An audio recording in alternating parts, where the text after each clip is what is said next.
నమస్కారం వార్తలకు స్వాగతం. ముందుగా ముఖ్యాంశాలు. తెలంగాణ మాజీ ముఖ్యమంత్రి కేసీఆర్ భారీ బహిరంగ సభ, కాంగ్రెస్ నేతలపై ఫైర్.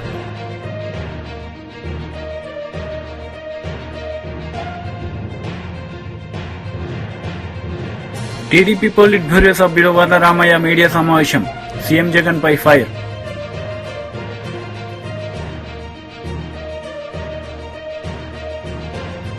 మినిస్టర్ మెరుగు నాగార్జున మీడియా సమావేశం నిర్వహించారు. ఈ సందర్భంగా పలు అంశాలపై ఆయన మాట్లాడారు. ఇది గమనించండి, చంద్రబాబు యొక్క దాష్టికాన్ని గమనించండి. చంద్రబాబుకి అహంకారి అని,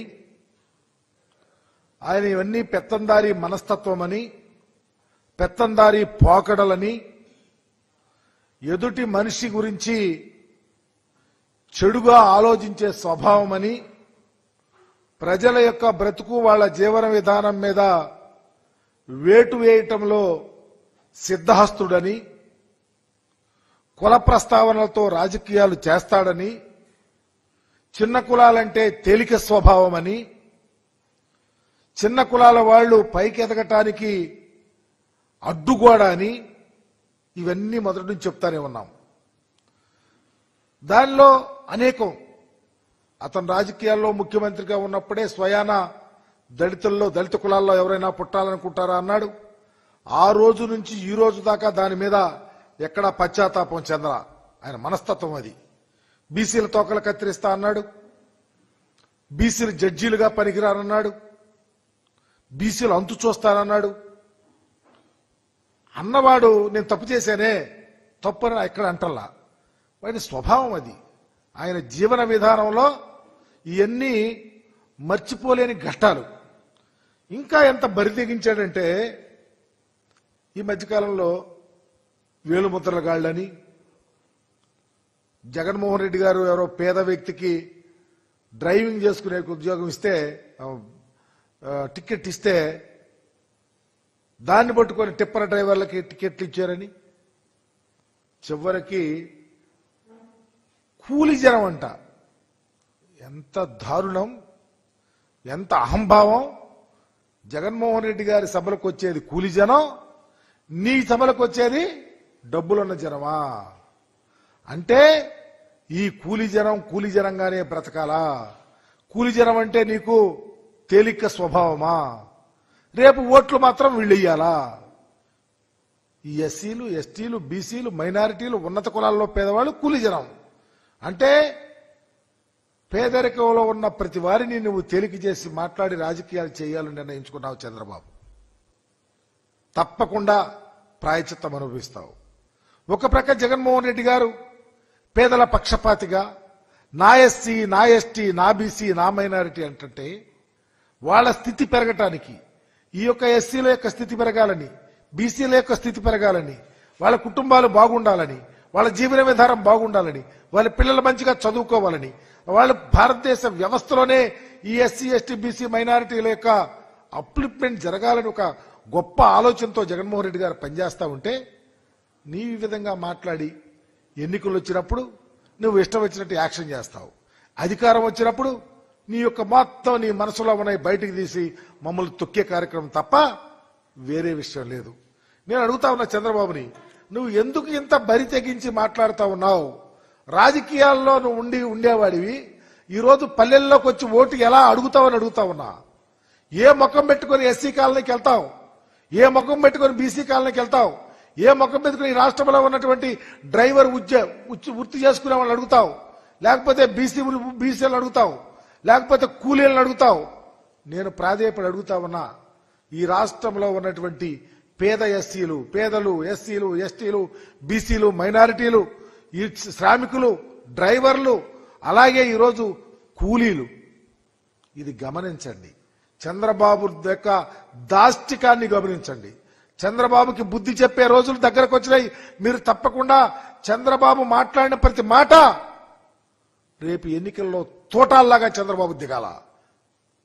జగన్మోహన్ రెడ్డి గారు మీ కొరకు ఈ వ్యవస్థలో ఏ ముఖ్యమంత్రి ఈ రాష్ట్ర చరిత్రలో కానీ దేశంలో కానీ ఇంత క్యాలిక్యులేటెడ్గా, ఇంత ధైర్యంగా, ఇంత ఒక్క పైసా వృధా కాకుండా పేదల కుటుంబాలు, వాళ్ళ పిల్లల చదువులు, ఇంగ్లీష్ మీడియం, ఇళ్ల స్థలాలు, ఆరోగ్యం, మహిళలకు ఇచ్చే అవకాశాలు, చాలా గొప్ప ఆలోచనలతో పరిపాలన జరుగుతూ ఉంటే, ఇంతకన్నా గొప్ప పరిపాలన చేయాలని ముందుకు వస్తూ ఉంటే నువ్వు ఏ సమాధానం చెప్పి ఓట్లడిగి రేపు గెలవాలని చూస్తా ఉన్నావు?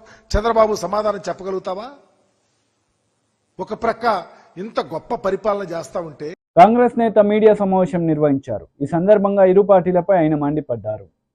ఈ విషయం ఆల్రెడీ ఇప్పుడే ఎలక్షన్ కమిషన్ కు ఒక రిప్రజెంటేషన్ కూడా ఇవ్వడం జరిగింది.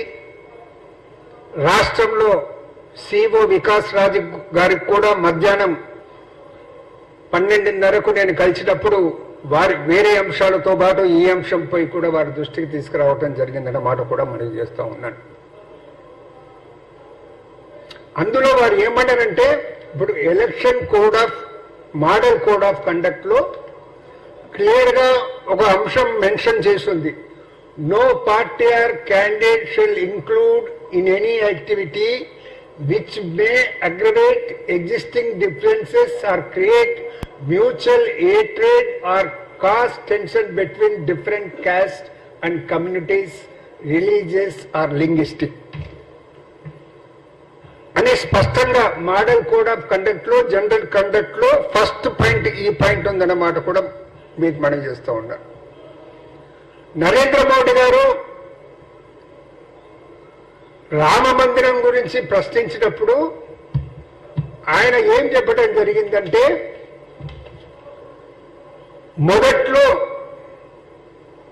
మొదటి నుంచి ఈ అంశాన్ని అనేది పరిశీలించాలి. కొన్ని వందల సంవత్సరాల నుంచి ఈ అంశం ఉంది. పరోక్షంగా కాంగ్రెస్ ప్రస్తావిస్తూ వీరు ఈ అంశాన్ని అనేది రిజాల్వ్ చేయదలుచుకోలేదు, పరిష్కరించదలుచుకోలేదు. ఎందుకంటే దీని ఓట్ బ్యాంక్ రాజకీయానికి వాడుకోవటానికి అనేది పరిష్కరించదలుచుకోలేదు. అందుకే వారు అనేది అప్పట్లోనే వారికిట్ట దశాబ్దాల క్రితమే కోర్టులో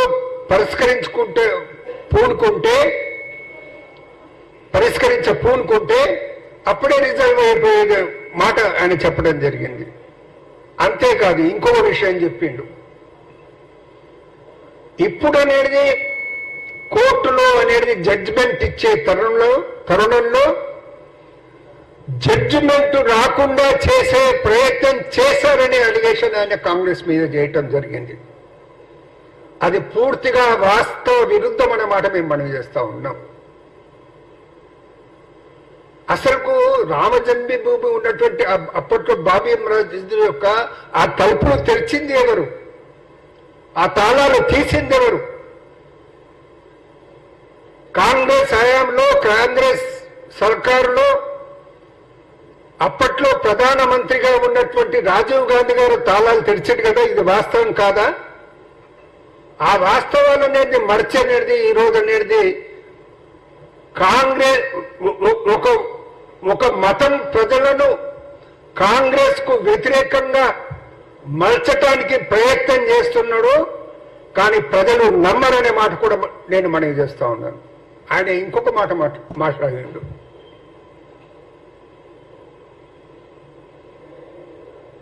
కాంగ్రెస్ వాళ్ళు చేసిన తప్పులను అన్నిటినీ మర్చి రామ్ మందిరాన్ని గురించి కష్టపడ్డోళ్ళు, కృషి చేసిన వాళ్ళు,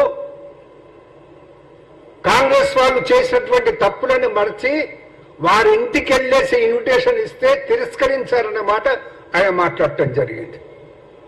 అది శుద్ధ అబద్ధం, అది తప్పు అనే మాట నేను మనవి చేస్తా ఉన్నాను. ఈ విధంగా ప్రచారం చేయటం అనేది ప్రధానమంత్రి పదవిలో ఉన్నటువంటి వ్యక్తికి తగదు. అందుకే ఎలక్షన్ కమిషన్ తోటి తెలంగాణ ప్రదేశ్ కాంగ్రెస్ కమిటీ తరఫు నుంచి మేము రిక్వెస్ట్ చేస్తా ఉన్నాము. ప్రధానమంత్రి భవిష్యత్తులో ఇటువంటి వ్యాఖ్యలు చేయకుండా మీరు కట్టడి చేయండి. ఇవాళ బీహార్లోని గయలో కూడా మాట్లాడుకుంటా ఇదే రకమైన విషయాన్ని చిమ్ముతూ ప్రధానమంత్రి గారు మోడీ గారు మాట్లాడటం జరిగింది. దీన్ని అడ్డుకట్ట వేయకుంటే భవిష్యత్తులో పారదర్శకంగా ఎన్నికలు జరిగే వాతావరణానికి మన దేశంలో భంగం కలుగుతుందనే మాట నేను ఎలక్షన్ కమిషన్ ను కోరుతూ, అదేవిధంగా ఈ ఇంటర్వ్యూలో ఆబ్జెక్షనబుల్ అంశాలు ఏవైతే ఉన్నావో అవి మళ్ళీ ప్రసారం కాకుండా చూడాలనేసి election committee YSRCP leader Avinash Reddy media సమావేశం నిర్వహించారు. ఈ సందర్భంగా పలు అంశాలపై వివరణ ఇచ్చారు. అది ఒక హియర్స్ ఎవిడెన్స్. రెండోది గూగుల్ టేక్అవుట్. ఇందాక నేను చెప్పింది ఈ గూగుల్ టేక్అవుట్ ఆధారంగా, అంటే ఇప్పుడు మా కాంపౌండ్లో ఉన్నాడన్న వ్యక్తి పులివెందుల ఆర్టీసీ బస్ స్టాండ్ దగ్గరే ఉండొచ్చు 1000 మీటర్ల కరెక్షన్ ఫ్యాక్టర్ అంటే. So and note this point, it can be fabricated also. So అటువంటి and 1 year back first IO ఉన్నప్పుడు ఇదే గూగుల్ టేక్అవుట్ సునీల్ యాదవ్ ఫోన్లో నుంచి చేసినారు 2 years బ్యాక్. ఆ రోజు ఏం లోపం కనిపించలేదు వీళ్ళకు. రామ్ సింగ్ సునీత కాంబినేషన్ కలిసినాకనే ఎందుకు లోపం కనిపిస్తూ ఉంది? రామ్ సింగ్ సునీతక్క కాంబినేషన్ కలిసినాకనే ఎందుకు లోపం కనిపిస్తూ ఉంది అంటే గూగుల్ టేక్అవుట్ను ఫ్యాబ్రికేట్ చేసినారా? పోనీ ఇది కూడా ఇంకొక ఉదాహరణ చెప్తా మీకు. ఇందాక 4-5 ఉదాహరణలు చెప్పా, ఇంకో ఉదాహరణ చెప్తా. గూగుల్ టేక్అవుట్ గురించి వాళ్ళు కోర్టులో కౌంటర్ వేస్తారు, వాళ్ళు కోర్టులో అఫిడవిట్ వేశారు. నేను కూడా గూగుల్ టేక్అవుట్ గురించి స్పష్టంగా వాళ్ళు బాగా నమ్మే వాళ్ళ అప్రూవర్ దస్తగిరి స్టేట్మెంట్కు ఈ గూగుల్ టేక్అవుట్కు వ్యత్యాసం ఉంది. వాళ్ళు ఏమంటారు, 2:30-3 వరకు ఈ తతంగం అంతా జరిగింది ఆ ఇంట్లో అని చెప్తారు. మధ్యలో 1:50కి మా ఇంటికి వచ్చినట్టు చెప్తారు. అంటే వాళ్ళ ఓన్ అప్రూవర్ స్టేట్మెంటే వీళ్ళ గూగుల్ టేక్అవుట్ థియరీని డిస్ప్యూట్ చేస్తూ ఉంది. సో ఈ అంశం మేము కోర్టులో నేను కౌంటర్ అఫిడవిట్ వేసినప్పుడు వెంటనే మళ్ళీ దానికి ఏం చెప్పారు తెలుసా? మీ అందరూ చూసి ఉంటారు. దానికి కౌంటర్ మళ్ళీ సిబిఐ ఏమని వేసింది తెలుసా? లేదు మాది పొరపాటు, మేము కోర్టుకు సమర్పించింది. ఎందుకంటే వాళ్ళు పొరపాటును ఒప్పుకోలేదనుకోండి, వాళ్ళ అప్రూవర్ థియరీ దస్తగిరి చెప్పిందంతా అబద్ధమని ఒప్పుకోవాల్సి వస్తుంది పొరపాటును ఒప్పుకోకుంటే.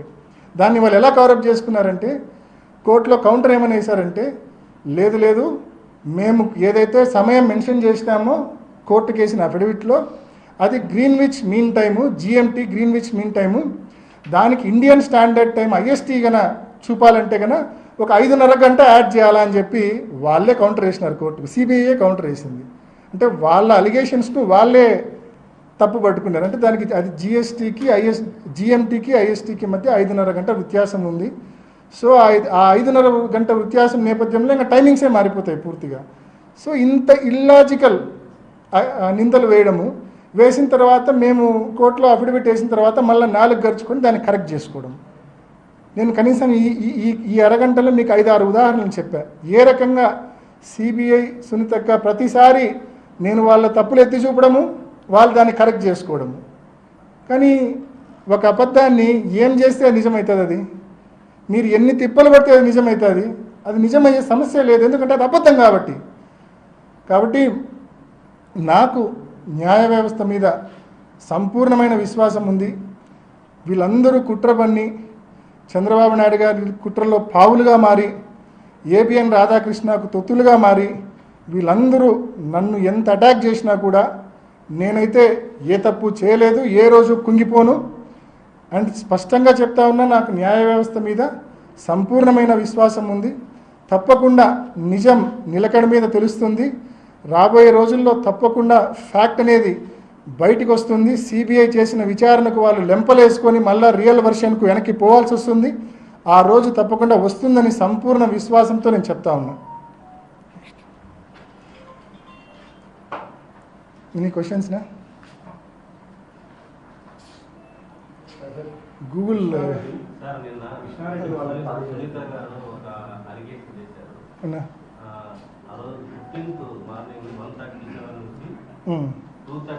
ఇది కదన్నా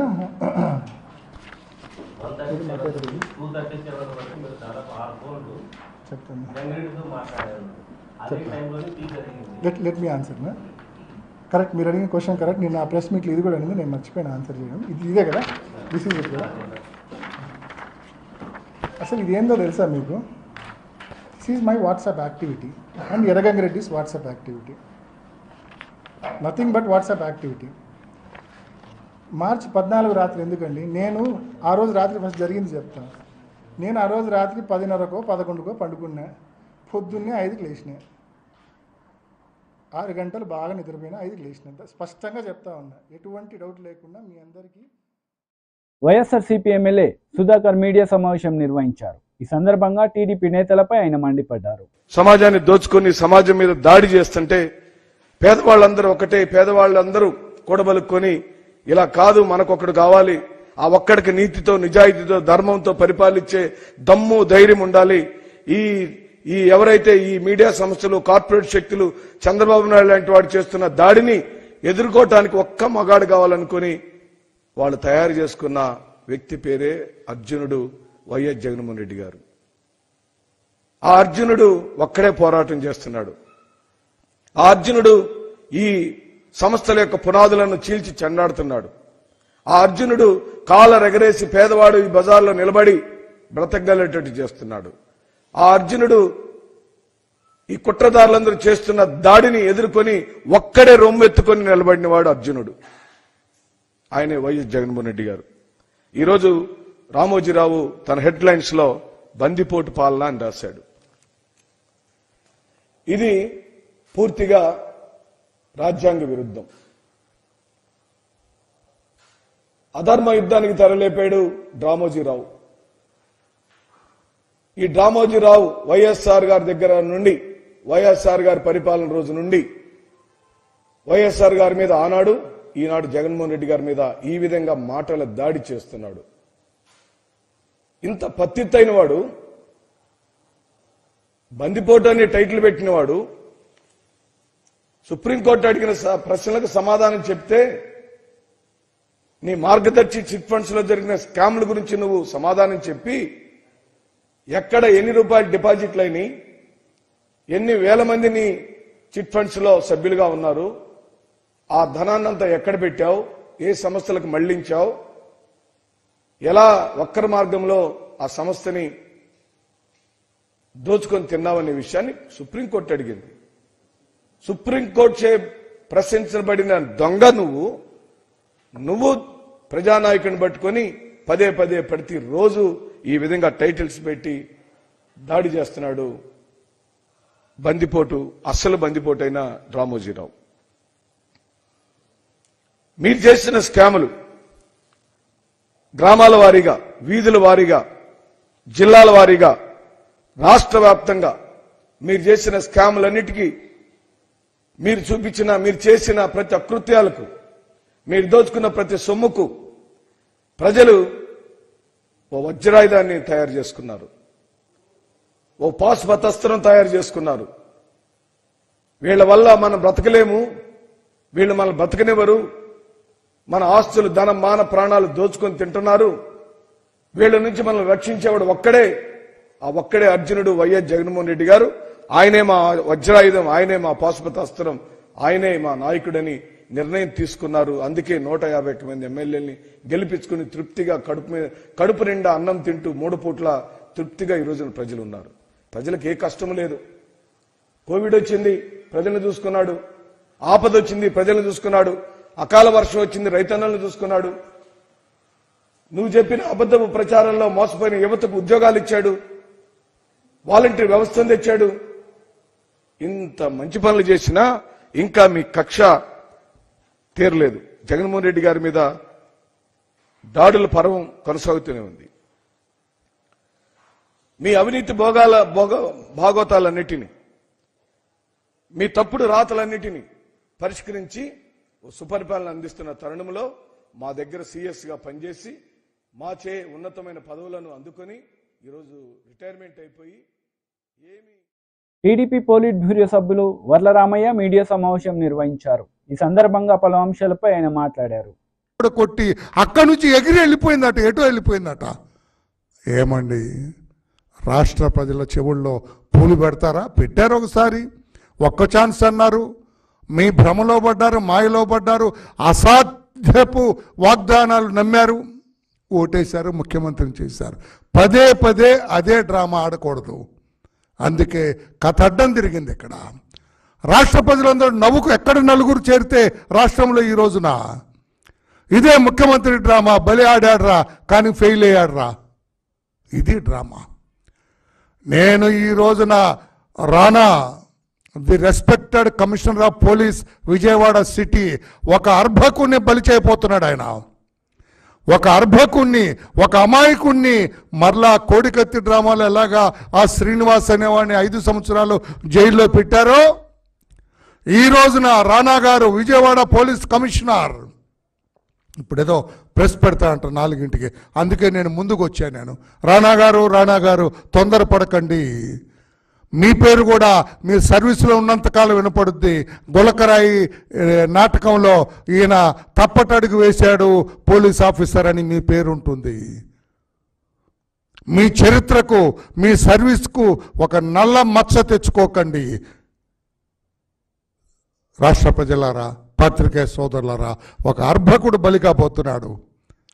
ఈ జగన్మోహన్ రెడ్డి గారి అధికార దాహానికి, తన ముఖ్యమంత్రిత్వాన్ని నిలబెట్టుకోవటానికి అతను వేసిన నాటకంలో ఒక అర్భకుడు ఎవడో తెలియదు, వాడికి సంబంధమే ఉండదు, పాపం బలి కాబోతున్నాడు, జైలు పాలవబోతున్నాడు అని చెప్పి కూడా తెలియజేస్తున్నా. నేను తెలియజేస్తున్న పోలీస్ ఆఫీసర్స్కి, ఇన్వెస్టిగేటింగ్ ఆఫీసర్ లేకుంటే సూపర్వైజ్ చేస్తున్న రాణా గారు, కమిషనర్ గారు, చెడ్డ పేరు తెచ్చుకోకండి. అమాయకుడిని బలి చేసి చెడ్డ పేరు తెచ్చుకోకండి. ఒక అర్భకుడిని బలి చేసి చెడ్డ పేరు తెచ్చుకోండి. ఏమీ తెలియని వాడిని తీసుకొచ్చి జైలుకు పంపకండి. ఆ పాపం మీకు తగులుతుందని చెప్పుకొని నేను తెలియజేస్తున్నా. కోడికత్తి శాపమే ఈ రోజున జగన్మోహన్ రెడ్డి గారి డ్రామా అభాసుపాలై అందరూ ఎగతాళి చేస్తున్నారని చెప్పుకొని నేను తెలియజేస్తూ ఉన్నా. నిన్న రాయి విసిరిన సంఘటన స్కాట్లాండ్ యార్డ్ పోలీసు కూడా పట్టుకోలేరు, వాడిని విసిరిందే నిజమై. భారీ బహిరంగ సభలో తెలంగాణ మాజీ ముఖ్యమంత్రి కేసీఆర్ పాల్గొన్నారు. ఈ సందర్భంగా సీఎం రేవంత్ రెడ్డిపై విరుచుకుపడ్డారు. ఇంత అగౌరవంగా మాట్లాడినామా, ఇంత అన్యాయం మీ కళ్ళ ముందనే జరగాలన్నా దయచేసి ఆలోచన చేయాలి. ఎలక్షన్ అంటే ఓట్లు అంటే ఏదో ఆగమాగం ఓట్లేసుడు కాదు. ఇలా సభలో ఉన్నారు, నేనే ఒక 100-150 లారీలు దాటుకుంటూ వచ్చిన, అందులో ఫుల్గా మంది ఉన్నారు. చాలా దూరంలో పోలీసు వాళ్ళు ఆపుతా ఉన్నారు, పోలీసు వాళ్ళు బొమ్మలు వీకేస్తా ఉన్నారు. నేను పోలీసు మిత్రులకు మనవి చేస్తా ఉన్నా, మీ డ్యూటీ మీరు చేయండి. 10 ఏళ్ళు మేము కూడా గవర్నమెంట్ ఉన్నాం. అమాయకులను బెదిరియడం, కొట్టడం, బీఆర్ఎస్ ఫ్లెక్సీలు బికేయడం ఇదా మీ పోలీస్ డ్యూటీ? ఇలా మేము కూడా లెక్క పెడతా ఉన్నాం. నేను పోలీసు పేరెత్తంగానే ప్రజలు ఎట్లా మాట్లాడుతున్నారో మీరు చూస్తున్నారు, ప్రజల గోల చూస్తున్నారు. ఇప్పటికైనా మీ అరాచకాలు బంద్ చేయండి, జాగ్రత్త. లేకపోతే మళ్ళా గ్యారంటీగా బీఆర్ఎస్ అధికారానికి వస్తుంది. అప్పుడు మీ గతి ఏమైతే ఆలోచన చేసుకోవాలి. 10 ఏళ్ళు మేము ఉన్నామే, 10 ఏళ్ళు నేను ముఖ్యమంత్రిగా ఉన్నానే, ఒక్కరోజన్నా మేము ఈ దౌర్జన్యం చేసినామా? ఎవరినైనా వేధించినామా? మరి ఎందుకు మీరు ఇలా మితిమీరిన పనులు చేస్తా ఉన్నారు పోలీసులు? దయచేసి మానుకోండి పోలీస్ సోదరులారా, మేమన్నీ రికార్డు చేస్తా ఉన్నాం.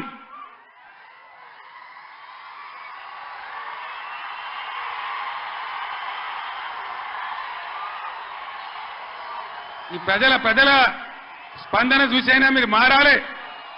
డీజీపీ గారు మీరు మారాలని నేను చెప్తా ఉన్నా, లేకపోతే మీ మీదకి ప్రజలే తిరుగుబడి రోడ్ వస్తుంది, జాగ్రత్త అని నేను చెప్తా ఉన్నా. మా కార్యకర్త తెలంగాణ ఉద్యమకారుడు సల్వాజీ మాధవరావు అని కరీంనగర్ జిల్లా ధర్మారంలో, పెద్దపల్లి జిల్లాలో ఆయన సోషల్ మీడియాలో ఒక పోస్ట్ పెట్టిండని చెప్పి ఆయన మీద అక్రమ కేసులు పెట్టి ఇలా జైలు తరలించినారు. ఆయన కరీంనగర్ జైల్లో ఉన్నాడు. ఇది మీకు న్యాయమా? డీజీపీకి ఏమైనా గౌరవం ఉంటే ఆ సల్వాజీ మాధవరావు మీద ఏదైతే జరిగిందో దాని మీద స్పెషల్ కమిటీ సీనియర్ ఐపీఎస్ ఆఫీసర్తో ఎంక్వైరీ చేయాలి. ఏ సబ్ ఇన్స్పెక్టర్, ఏ సర్కిల్ ఇన్స్పెక్టర్ దౌర్జన్యానికి పాల్పడ్డాడో వాళ్ళ మీద మీరు చర్యలు తీసుకోవాలి. లేకపోతే తస్మాత్ జాగ్రత్త, మేము న్యాయస్థానం తలుపులు దాటామనే మనవి చేస్తా ఉన్నా. మేము కూడా మస్తుగా చూసినాం. నేను కేంద్ర మంత్రిగా పనిచేసిన, రాష్ట్ర మంత్రిగా పనిచేసిన, ఇదే జిల్లాలో 20 ఏళ్ళు ఎమ్మెల్యేగా ఉన్నా, ముఖ్యమంత్రిగా పనిచేసిన, కానీ దౌర్జన్యాలు ఎన్నడూ మీతో మేము చేయించలే. అనవసరంగా మీరు రాజకీయ చేసేవాళ్ళు చేస్తారు, మీకు అవసరం లేదు. ఆయాల ఎక్కడ చూసినా వరి కోతలు ఉండే, ఇవాళ కరెంటు కోతలు, క్రాప్ హాలిడేలు. దయచేసి ప్లీజ్ 10 నిమిషాలు, నేను ఎక్కువ మాట్లాడను, 15 నిమిషాలు. నినాదాలు తర్వాత చెప్తాను తమ్ముడు. ఇదేందిరా అంటే ఆ రోజు ఇవాళ ముఖ్యమంత్రి చెప్పిండు 2 లక్షల రుణమాఫీ డిసెంబర్ 9 తారీఖు. ఏడవాయ డిసెంబర్ 9 తారీఖు ఎవడో కూడా అన్నాడట, కూర్చుంటే లేవో శాత కాదు కానీ తాటి చెట్టు అంత ఎగురుతా అన్నాడట. డిసెంబర్ 9 పోయింది, అన్ని పోయినాయి. మళ్ళా ఆగస్టు 15కి చేస్తామంటారు. మొన్న ఇంకో ఎమ్మెల్యే రేవూరు ప్రకాష్ రెడ్డి అని ఏడాది తర్వాత చేస్తామంటారు. అసలు వీళ్ళు చేస్తారా? వీళ్ళని నమ్మచ్చునా? వీళ్ళను వంగదీసి వీళ్ళ మెడలు వంచి 2 లక్షల రుణమాఫీ చేయించే బాధ్యత బీఆర్ఎస్ పార్టీ మేము తీసుకుంటా ఉన్నాం. అందరం కలిసి యుద్ధం చేద్దాం. పార్లమెంట్ ఎన్నికల్లో బీఆర్ఎస్ అభ్యర్థులను గెలిపించండి, బీఆర్ఎస్ కు బలాన్ని ఇవ్వండి. రైతుల పక్షాన బీఆర్ఎస్ పోరాటం చేస్తుందని మనవి చేస్తా ఉన్నా. లేకపోతే ఏమైతుంది? ఒక్క నిమిషం ప్లీజ్. స్లోగన్లు తర్వాత ప్లీజ్. అరే బాబు, స్లోగన్లు తర్వాత ప్లీజ్. ఈ మూలకురులు బంద్ పెట్టనా ప్లీజ్. బంద్ చేయవా?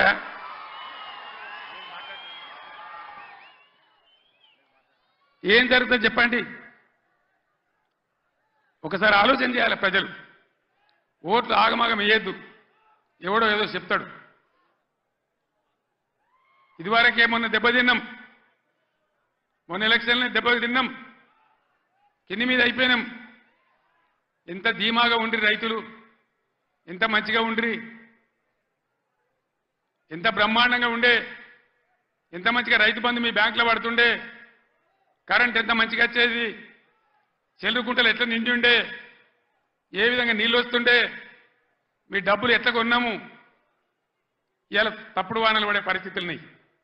అక్కడక్కడ తెచ్చిన వాళ్ళే వడ్లు తడిచిపోతున్నాయి, కాంటాలు పెట్టలేరు, కొనుగోలు జరుగుతలేదు. దాని మీద గవర్నమెంట్కు నియంత్రణ లేదు.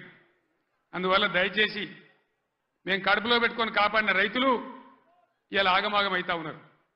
రైతు బంధు రాకపోతే అప్పుల పాలైంది, లక్షల కొద్ది మోటార్లు కాలినాయి, ట్రాన్స్ఫార్మర్లు కాలినాయి.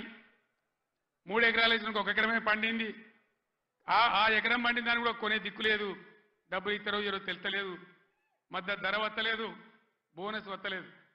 బోనస్ బోగస్ కానియద్దు, అందరం కలిసి కొట్లాడాలి. నేను ముఖ్యమంత్రికి వార్తలు ముగించే ముందు ముఖ్యాంశాలు మరోసారి. తెలంగాణ మాజీ ముఖ్యమంత్రి కేసీఆర్ భారీ బహిరంగ సభ, కాంగ్రెస్ నేతలపై ఫైర్.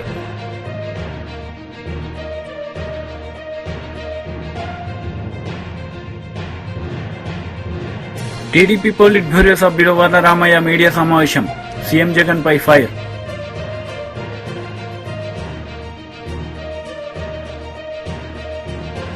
ఈ వార్తలు ఇంతటితో సమాప్తం. తిరిగి ప్రసారమయ్యే వార్తలు మళ్ళీ కలుద్దాం.